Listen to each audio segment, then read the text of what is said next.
Hello বন্ধুরা, আমাদের এই যাত্রা শুরু হয়েছিল সাঁতরাগাছি রেলওয়ে স্টেশন থেকে, কিন্তু সেখানে পৌঁছে যা ঘটল সত্যি আর বলার মতো না। গল্পটা হচ্ছে, আমাদের যাওয়ার কথা ছিল হামসাফার এক্সপ্রেস করে, যেটা এখান থেকে ছাড়ে, কিন্তু মজার কথা সেই ট্রেনটা এতটাই লেট, 8:30টায় ছাড়ার কথা, ছাড়বে আগামীকাল ভোর 4টের সময়।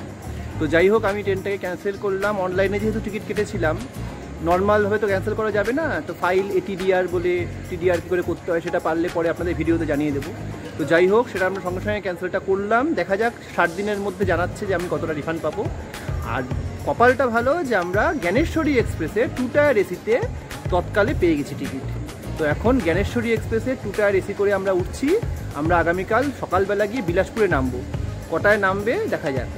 মানে সত্যি ধন্য ইন্ডিয়ান রেলওয়ে, এই অবস্থা। কপালটা ভালো যে আমরা 2 টায়ার এসিতে তৎকালে এই মুহূর্তে টিকিটটা পেয়ে গেছি।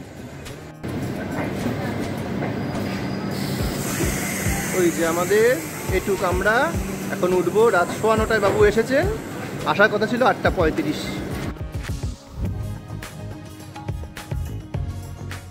গুড মর্নিং বন্ধুরা। আর মর্নিংটা গুড হবে না ব্যাড বুঝতে পারছি না।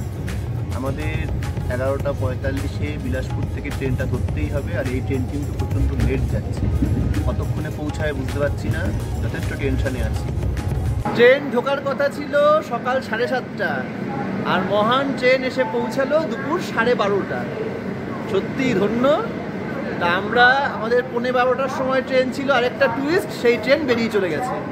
তো সঙ্গে সঙ্গে আমরা ট্রেনে থাকতেই কেটে নিয়েছিলাম অনলাইনে তৎকালে টিকিট, তাই বাঁচোয়া দুপুর 2টোর সময় ছত্তিশগড় এক্সপ্রেস, সেই টিকিটটা কেটে নেওয়াতে আমরা এখন দুপুর 2টোর ট্রেনটা পেয়ে যাব। তিনি এবার কতক্ষণে কাল সকালবেলা ভূপালে পৌঁছায় সেটাই এখন দেখার। ভূপাল থেকে আবার ব্রেক দিয়ে আমাদের উজ্জয়িন যেতে হবে, কিন্তু যখন ঠিক করেছি যাব তখন যাবই, কিছু করার একদম। সেই বিলাসপুর স্টেশন, আপনারা যারা আমাদের আগের ভিডিও দেখেছেন, ঠিক গত বছর এরকমই দোল পূর্ণিমার দিন আমরা অমরকণ্টক ঘুরতে এসেছিলাম। আর এই বিলাসপুর থেকে পেন্ডা রোড চলে গেছিলাম ট্রেনে করে, সেখান থেকে গাড়িতে করে অমরকণ্টক। যারা ভিডিওটা দেখেননি অবশ্যই দেখে নেবেন। সেই বিলাসপুরেই আমরা এখন এসেছি। এখান থেকে এবার আমাদের গন্তব্য হবে ভূপাল হয়ে উজ্জয়িনী। এই 1 নম্বর প্ল্যাটফর্মের ওপরেই 2nd ক্লাস ওয়েটিং হল রয়েছে। ভেতরে তো ভিডিও করার মানা, তো এখানেই স্নান করারও ব্যবস্থা রয়েছে এবং বাকি সব ধরনের সুযোগ সুবিধা রয়েছে, এবং সেটা ফ্রি অফ কস্ট। আমরা এখানেই স্নান করলাম, করে বেরিয়ে যাব। আপনাদের নিশ্চয়ই মনে আছে, এরকমই ভিডিও হয়েছিল 1 বছর আগে। তো এখান থেকে সোজা গিয়ে ওখানে জনআহার থেকে খাওয়া দাওয়া করে আমরা উপরে চলে যাব। আর এই জায়গাটা তো নিশ্চয়ই আপনাদের মনে আছে, অমরকণ্টক সিরিজ মোটামুটি শুরুই হয়েছিল এই জায়গাটা দেখিয়ে। বিশ্বকবি রবীন্দ্রনাথ ঠাকুর এখানেই এসেছিলেন। 1 নম্বর প্ল্যাটফর্মের ওপরে এটা অবস্থিত। দোলের দিন হওয়াতে একটা বড় সমস্যায় পড়লাম। এখানে জনআহার বলুন বা ফুড ট্র্যাক বা অন্যান্য যেসব খাবারের স্টলগুলো, সেগুলো কিন্তু সব বন্ধ। স্টেশনের মধ্যে খাবারের সেরকম কোনো স্টলই দেখতে পাচ্ছি না। কি কষ্টসাধ্য অবস্থা, এখানে একটা স্টল নেই খাবারের। বোঝাই যাচ্ছে দোলের জন্য এই অবস্থা। আমরা এখন চেষ্টা করছি ছোটোখাটো কিছু খাবার টাবার পাওয়া যায় নাকি। এখন 1:15 বাজে, দুপুর 2টোর সময় আমাদের ছত্তিশগড় এক্সপ্রেস, যেটা আগামীকাল আপনাদেরকে যেটা বললাম ভোরবেলা 6টার সময় ভোপাল নিয়ে যাবে। এখন খাবার তো জোগাড় করতেই হবে, দেখা যাক কি পাওয়া যায়। আমরা এগিয়ে যাচ্ছি। এখন 5 নম্বর প্ল্যাটফর্মে একটা স্টল দেখতে পেলাম। যাই হোক, এই দোকানটাতে এসে আমরা ঢোকলা পেয়ে গেলাম। ভালোই খেতে লাগলো, খিদে পেটে যা পাওয়া যায়। পেটটা মোটামুটি ভরলো। এবার আমরা ট্রেন ধরার পথে এগোবো।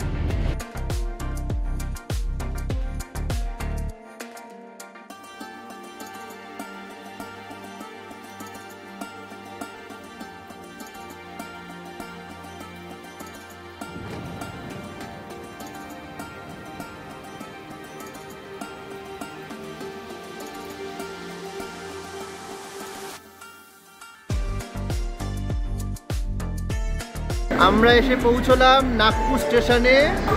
আর সবচেয়ে বড় তথ্য, এখানে মেট্রো চলে এসেছে। এই দেখুন, প্ল্যাটফর্মের পাশে এখান থেকে লেখা রয়েছে মেট্রো স্টেশনে যাওয়ার রাস্তা, অর্থাৎ নাগপুর মেট্রো চালু হয়ে গেছে। একা সফরে আমরা এসে নেমেছি রানী কমলপতি স্টেশনে। দেখুন ভোপালের আগে কি অপূর্ব স্টেশনটা নতুন করে সাজিয়েছে।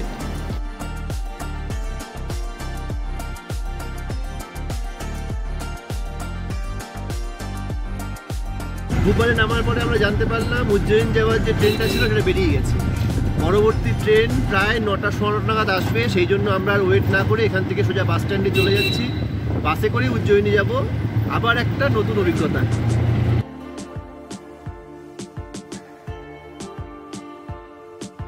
দেখতে পাচ্ছেন ব্রিজটা, এই ভোপাল স্টেশন থেকে এখান থেকে গাড়িতে করে আমাদের নিয়ে এলো। আসার পরে এই যে একটু ফটোমটো জায়গা, বোঝা যায় না যে এটা একটা বাস স্ট্যান্ড, কিন্তু ওই আপনার নিউগো NUEGO উচ্চারণটা যায় নাকি, নিউগো অর্থাৎ প্রাইভেটের যে বাস স্ট্যান্ড সেটা এখানটাতেই রয়েছে। এবং এই যে এরকম টাইপের একটা বাস, সেটা আমাদের নিয়ে যাবে।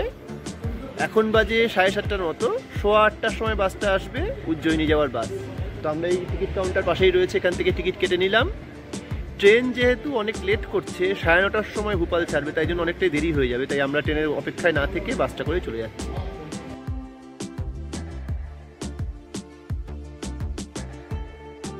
তো আমরা বাসে এসে বসলাম, এই বাস আমাদের নিয়ে যাবে এখান থেকে, অর্থাৎ ভোপাল থেকে উজ্জয়িনী।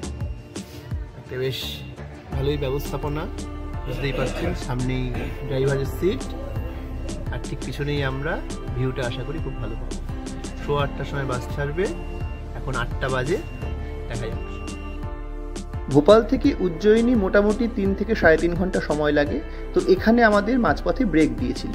এখানে সুন্দর খাবার দাবারের ব্যবস্থা ছিল, যদিও একটু হাই প্রাইস মনে হলো, আর ওয়াশরুমেরও ব্যবস্থা ছিল। তো আমরা এখানেই সকালে ব্রেকফাস্টটা করে নিলাম, আর যথাসময়ে বেরিয়ে পড়লাম উজ্জয়িনীর পথে।